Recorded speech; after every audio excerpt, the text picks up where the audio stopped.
I love the idea of attempting to dissect Commando as though it were one of the oldest and revered texts in the history of human culture. You know how there are plays such as Hamlet, or epic poems such as that of Gilgamesh. We analyze every detail, every decision made.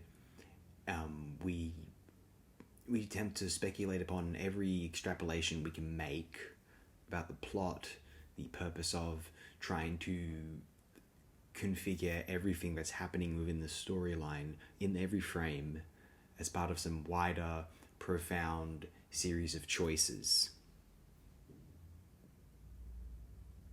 And here's the thing, we know, obviously, that Commando didn't think much about anything other than giving Schwarzenegger a vehicle with which he could race Stallone for Rambo First Blood Part 2. However, because of that, I think Commando does lend itself to a kind of...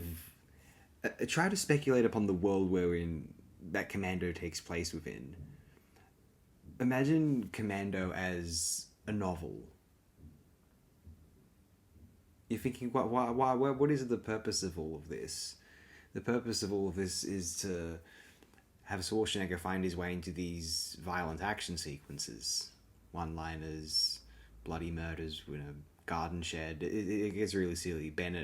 Vernon Wells, the great Australian Vernon Wells, he gets more powerful when he gets thrown into electricity. It's a crazy film. I once read a satirical, sarcastic, but possibly serious in its own special, subtle way. An IMDb review compared Commando to a manicured and considered, carefully maintained Japanese garden. It may as well be compared to one, because any other comparison which Commando might be invited to is just not entirely pleasant. It just reminds one of being 14 years old, for better or for worse.